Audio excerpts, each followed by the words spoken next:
अस्सलाम वालेकुम। आज का हमारा टॉपिक होगा दुबई रियल एस्टेट। और दुबई रियल एस्टेट के अंदर specifically we are talking about buying versus renting, जो कि एक हॉट टॉपिक है with in experts community with certain income levels. Reason being, जो भी दुबई में रहता है वो एक छोटे टाइम के लिए आता है, लेकिन it tends to be like they live on sometimes for their whole life. तो उस पूरे ड्यूरेशन के अंदर नॉर्मली लोग पहले रेंटिंग करते थे, रेंट पे रहते थे, और हाउसिंग के लिए they always resort to rents.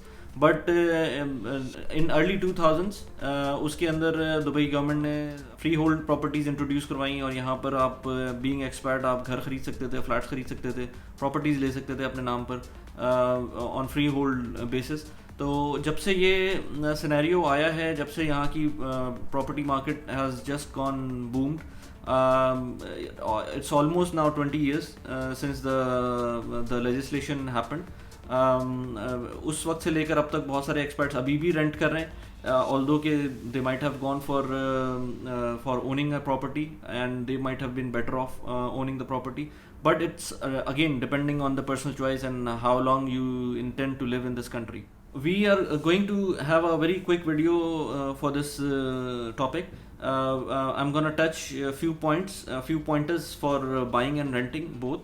We are gonna have some pointers of benefits of buying, benefits of renting, and then we are gonna compare, let's say with test case scenarios, how is it going to be beneficial for you either to rent or buy. Let's talk about buying first, because I feel at certain point of time, at certain level of your income, and for your intentions to live in this country, it's better off buying. But again, there are many factors you have to consider before going for such a big decision of your life. उसके अंदर definitely let's talk about one by one what are the benefits of buying. So in again, we are not in a country which we can say it as our long term home, because in this country everything is dependent on either your business or your job. So if you have a good job, and if it goes on for many years, then of course you will be staying here, or if you have a good business, then you will be staying here as well. So in both cases you will be staying in this country, unless there is another factor which hits you, or you may migrate to somewhere else, or you go back to your home country. So first and the foremost, सबसे important चीज़ जो buying के अंदर है, किसी भी property के अंदर, even यहाँ ले लें या कहीं भी ले लें, तो उसके अंदर सबसे इम्पॉर्टेंट चीज़ ये है कि आपकी इक्विटी बिल्ड हो रही होती है. What does equity means? Equity means कि आप इसके अंदर कोई अपना, let's say you are paying the rent, अगर रेंट पे कर रहे हैं तो it's going just down the drain. आप उसके अंदर कोई बेनिफिट नहीं ले रहे हो इन पैसों का. वो लेट्स से आपका 4,000 dirhams every month if you're going to pay for some apartment, it's just going down the drain. उसकी वो सिर्फ लैंडलॉर्ड को जा रहा है, that's about it. But in case of buying, you are, let's say if you are going for a mortgage, then you will of course you will be paying monthly to the bank, but at the same time you are building your equity, because उसके अंदर आप जो भी amount bank को दे रहे हैं उसमें interest के अलावा आपकी प्रिंसिपल अमाउंट भी होगी. तो there are two components to every payment you do to the bank. तो उसकी वजह से आपको आपकी इक्विटी बिल्ड होना शुरू होगी. Let's say after down the line 5-6 years you build such equity कि आप let's say property price appreciate कर जाती है, तो आप उसके अंदर प्रॉफिट के अंदर होंगे और you can sell it off. This is the most important thing like for buying. You are building the equity. आप उसके अंदर कुछ शेयर अपना आप होल्ड कर रहे हैं, जो भी जिस प्रॉपर्टी में भी रह रहे हैं. Okay, then there is another thing which is forced saving, because बहुत सारे लोग होते हैं जो inherently वो फाइनेंशियल अपने फाइनेंशियल सिचुएशन को उस तरह से हैंडल नहीं कर पाते जिस तरह से करना चाहिए. It is not only that literate people होते हैं और they are earning well, they are well educated, but still personal finance is something which is not directly related to your education, because personal finance is something which you get through your instinct. तो उसकी वजह से आपको ज़रूरी नहीं है कि आप you are a good saver or you are a good investor for that matter. So basically for having to save some money and if you are not in a habit of saving, it's much better to for you to go into mortgage, because for mortgage you always have to pay every month to the bank, and you cannot skip that payment. For that matter, people do tend to save money, or you can say they're able to invest at the same time while living in the home, because then in that case you have to pay the bank, and that money is going towards your equity in your property. तो ये एक उन लोगों के लिए बहुत ज़्यादा फ़ायदा है जिन जिन लोगों के पास कंट्रोल नहीं है अपनी फाइनेंस के ऊपर. So there are two things so far. One is that you are building the equity. The second part is that you're having enforced saving. The third one is that while you're living in the property, you can modify the property as you like. I mean, if you're living in an apartment, you can change the wallpaper, you can change the kind of lights you want to use. You can do so many things. You can change the tiles of the kitchen. You can change anything. Okay, and not caring about what the landlord would say, or you will get the permission from the landlord or not. आप कुछ भी कर सकते हैं अपने apartment का. इसी तरह अगर आप विला में रह रहे हैं तो you can change a lot of thing in villa as well. You can if you want, you can do the green part, like the greenery, the grass and everything at your choice. And because in villas the cost of this kind of thing, the gardening, is high in place like UAE. For that matter, if you do it in a rented apartment, rented villa, it might and if let's say you leave after a while, after 1 or 2 years from that villa, you will lose all that investment you made on the gardening. So in that aspect, you can modify the property as much as you like, and as much as the government allows you, because there are certain limitations as well in that terms. But at least as an owner, you have the liberty to do a lot of things. Lastly, there are other points as well, but I will be keeping it short. So lastly, there is a feeling of achievement, which is to me it doesn't like charm me a lot, but still people have this sense of achievement, which makes them sometimes confident about themselves, and things improve in their life. So the sense of achievement is of course there. Let's say if you are mortgaging a property for 15 years, and let's say 5 or 10 years, 5 or 6 years pass away with your mortgage, and things go as you planned, and there is no major debacle in the economy, then the property price in 5 years, 6 years, it will increase. So the mortgage price and everything, the price appreciation, and of course if you want to sell the property, then you can sell for a profit as well. Okay, so this brings to our conclusion for the benefits of buying. Of course the benefits of buying are there, but again you have to see your own circumstances first and then decide on it. And now we will come to the benefits of renting. Renting is always beneficial, by the way. If you are going for initial days, then you should be renting it out, because if you're new to Dubai, let's say, or in any place, I think at least for 6 or 7 months you should keep on renting, so that you have an idea of the place, and you have a feel of the city and the place you want to go, because then if you buy the property, if you are with a family, you have kids to go to school, you have a job, you have your spouse working as well. In every case, you need to see the location and all the stuff very closely before taking a decision for the buying, because buying is a very important decision, and you cannot just undo the move for after you buy the property. It's gonna be a costly move if you want to undo. Anyways, so if you talk about renting, the best thing about renting is that you are flexible. You are much flexible to move around. Let's say there are pros and cons again, but the best part is that you can always move. Again, the place like Dubai is expat driven. You might have the job today, you might not have the job tomorrow, or you might have good job anywhere else, or you might just want to move in another locality. So renting is good again in the first few days, but again it's all depending on your situation. Then there is another important aspect of renting, that you don't have to pay any maintenance cost. You don't have to pay anything like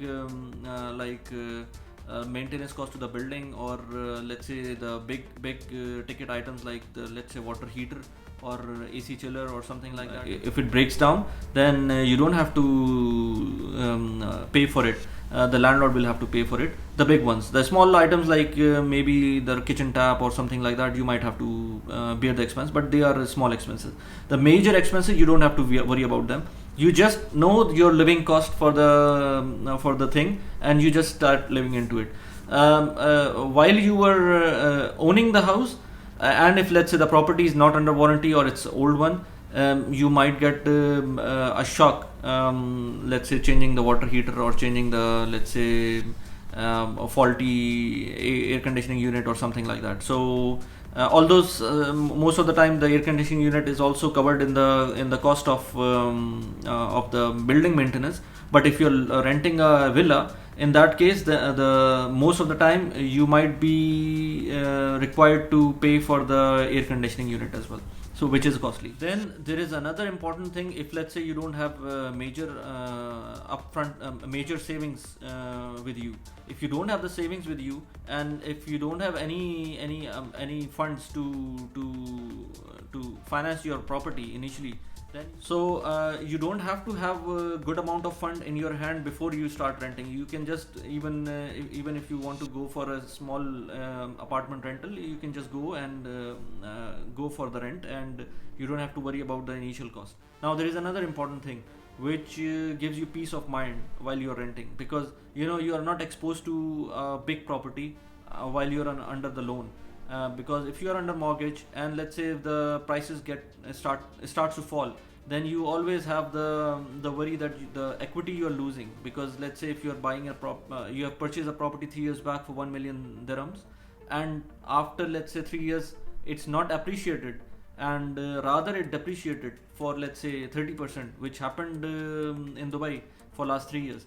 So in that case, if you are purchasing something, let's say 1 million, and you are now sitting at let's say 700,000 dirhams, so in that case your property has reduced in terms of value, in terms of money, and you still have to pay the same amount to the bank. ये सोच भी आपको जो है ना थोड़ा सा you might have sleepless night. So just to make sure कि आपका exposure ना हो बहुत बड़ा, जो कि आप बर्दाश्त ना कर सकें at later time, getting mortgage is not a good idea in that case. Lekin of course again they have benefits. If let's say the property prices goes up, then of course you are the winner.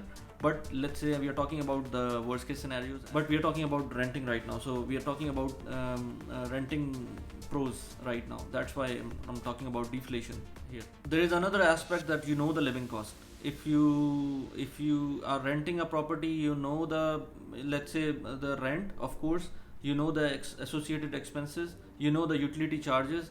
Let's say utility charges will always be paid in any case if you're renting or buying in any case, so the cost. But in terms of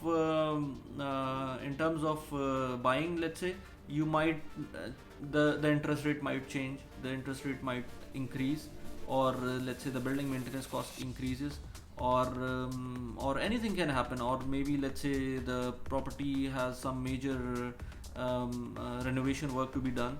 So such kind of things of course will impact your costs, which is unforeseeable right now. So if these अगर ये unforeseeable cost आपको hit करेंगी, then you are not in a good position to forecast your expenses. Now we will come to renting versus buying and factors that are affecting your decision of renting or buying. So the important of all factor is that what kind of length of stay you are thinking about staying in Dubai. So let's say you're thinking about living in Dubai for 1 year, 2 years, 3 years.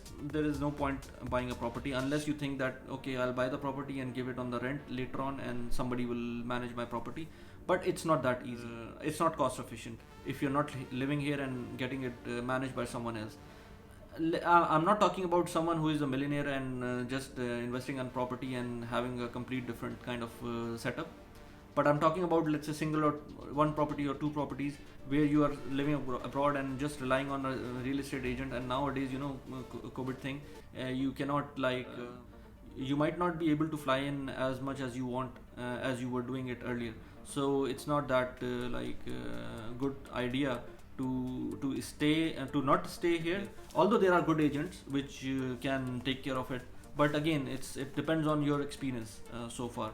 So it really depends on how much time you are thinking about spending. Let's say if you know that you will spend, let's say, at least 5 years, then it's a good thing to buy the property, because 5 years is a good amount of time. Again, you cannot be 100% sure, because in last 3 years it has been like down the hill. The property prices have been down the hill, but right now it's a good time to buy the property, because the property prices have been rock bottom as of now. Maybe they might go further 5-10%, but at least it's a good time. But only thing is that if you think that you can survive for 5 years in Dubai, or you don't want to go anywhere else after within 5 years, then it's a good time to buy. Otherwise, go for the renting. One more thing: if you can afford the property and you can pay off it within 5 years, then I would say, even if you're living for 2 years, then just carry on with the property, buy the property. Because if you can just spend such a cash buying the property, let's say even for 5 years, then even if you're living for 2 years, you would have paid a lot of money already in terms of equity. So you might be easily selling it off. Another thing, let's say if I assume that you will be staying in this country for a long time, then you have to see the property that you're buying right now is suited to your family size as of now, or you want to upgrade it after 5 years. Maybe the kids are growing, maybe they're going to a different school, maybe they're going to a different university, or they're moving out. So आपको ये देखना पड़ेगा कि आपके बच्चे आपके साथ हैं, या let's say you have your parents coming in every now and then, or your guests coming in every now and then in future as well. So you have to see the property size is relevant in 5 years or not. If not, then you have to think about as well, if you want to go for buying right now, or you want to hold on for now and then you rent for 1 or 2 years, and then later on make a decision for buying once you're sure about the family size and the size of property you want to buy. There is another thing, because if you're gonna be buying the property, then if in case you're mortgaging, then there is a factor of interest rates which are very low right now, but still in the region of 2.5 to 3% in this country. Although in Western countries it's below 1% in some cases, but here it's 2.5% or 3%. Then it might make sense right now to buy the property, but later on, let's say things changes and the interest rate goes up, let's say by 7%. We have seen this kind of scenario where people were paying 7% interest rate on the property mortgages. If that goes towards that level, then whole calculation will change. So that's why I don't want to recommend anybody कि आप जो हैं जाएं और जो mortgage लें आप वो लंबे टाइम का लें. ऑल्दो कि नॉर्मली लोग 20-25 ईयर्स का मॉर्गेज लेते हैं, but my personal gut feeling is that not to go for such long period. I would say maximum 15 years, or 5 to 10 years, or maximum 15 years, because then you will be absorbing the interest rate changes quickly, and you don't have to worry about long term fluctuation of the interest rate. While buying, also you have to think about associated expenses, because if you break down the buying cost, it comes to be around, let's say, a 1 million dirham property will cost you 1 million dirham plus mortgage cost plus the initial buying cost. The buying cost in UAE, it's around 7%. I'll make a separate video where I'll mention what are the buying exact buying costs associated for buying the property in UAE. But उसके अंदर ये है कि आप अगर buy कर रहे हैं तो उसके अंदर आपको एक तो मंथली कॉस्ट आपको जो बैंक को मॉर्गेज पे करना है, और दूसरा ये कि आपको जो अपफ्रंट पैसे पे करने हैं, जो डाउन पेमेंट पे करनी है, बैंक को जो पे करनी है, इंश्योरेंस है, बहुत सारी चीज़ें हैं, ये सारी चीज़ें. ऑन टॉप ऑफ दैट आपकी जो मंथली इंस्टॉलमेंट बनेगी, उसके बाद आपको सर्विस चार्जेस पे करने होंगे, बिल्डिंग मेंटेनेंस पे करनी होगी. ये ऑल्दो कि let's say in western countries ये वैल्यू और भी आती है, इंश्योरेंस कॉस्ट भी आती है उसके अंदर, और बहुत सारी चीज़ें आती हैं. Insurance is not that popular in UAE, but you can add that up as well. But at least building maintenance cost you have to add, which is anywhere between, for a villa, anywhere between let's say I don't know, I don't have this number on top of my head right now, but it's a very important let's say I remember something that 1500 square foot apartment might attract 20,000 dirhams of annual maintenance cost, and let's say a 3000 square foot villa might attract around 10,000 dirhams of this maintenance cost. Villa has less maintenance than the apartment because of several reasons, which we can discuss later on. But this has to be taken under consideration that the monthly cost is not only your mortgage. Now, the last but not the least and most important thing is the front loading of the interest. This is not basically taken into consideration by many people. They just buy the property and not looking into this calculation beforehand. Basically, what happens is when the bank sells you a property, and let's say they fix a mortgage interest rate for now, and then they fix a principal amount, and then they fix in your monthly installment they fix two components. One is the interest rate and the other the interest, and the other one is the principal. So the principal remains the same, you can say. Not the same actually, they both vary. Every month they vary actually, because what they are doing is getting the, let's say your total interest on 1 million dirham property, let's say for 10 years, and at 3% interest rate, then you will pay let's say around 30,000 dirhams yearly interest on that. You multiply that on 10 years, then it will come to be around 300,000 dirhams. So your total interest is 300,000 dirhams. Your principal amount is 1 million dirhams. Okay. Now, by calculation, what it simply means that your this whole amount, let's say 1.3 million dirhams, is divided by 12 and divided by 10. So it means that monthly cost to be around exactly the same. It will happen like that. The problem which the bank doesn't mention to you, or you don't understand while you're buying, is that they front load the interest. What does it mean? Front loading of interest means that they want the interest to be paid as early as possible.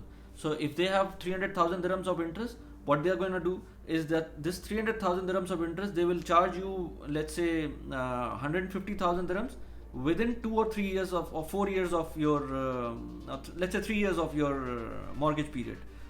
The remaining 150,000, they will finish it in 7 years. So you will not be paying principal first in the first 2-3 years. You will be paying interest more, and then later on you will be paying principal. So what will happen at the time of selling? If you're selling it after, let's say 5 years, you will be thinking that okay, half of the cost has already been gone, the principal. But this will not be the case, because half of the cost of which you've paid is mostly consisted of the interest. The principal still lies around not 50%, it will be around 70%.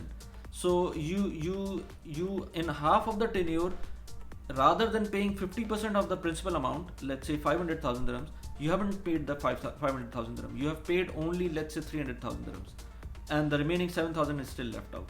So at that time, like within 3 years, 4 years, 5 years, you are in a loss, because if the property prices has not been appreciated, you will be in a problem, and you will actually have to spend more money while selling the property after 5 years. So this has to be under your mind. And in countries like Canada or USA, where the indigenous population is there, or the immigration is happening quite fast, you can imagine the rate of increase of prices of the property much better than Dubai. Sometimes Dubai is just booming, but it doesn't happen all the time. So you have to consider 2017 until 2020 as well. This is also a part of Dubai. You have to consider 2009 as well. While in Canada or in developed countries, the property prices normally goes up. It can go down for a few time, but again it goes up, because the immigration is happening, the indigenous population is there, the housing demand is always there. That's why I always say that whenever you do the mortgage, don't go for 20-25 years. Go for at max 15 years, or if you can, make for 10 years. Okay, that's it for now. अगर आपको और कोई information चाहिए तो मैं link के अंदर अपना जो डिटेल्स हैं वो मेंशन कर रहा हूँ. प्लीज़ उसको सब्सक्राइब करें चैनल को, और लाइक करें वीडियो को. Thanks for watching.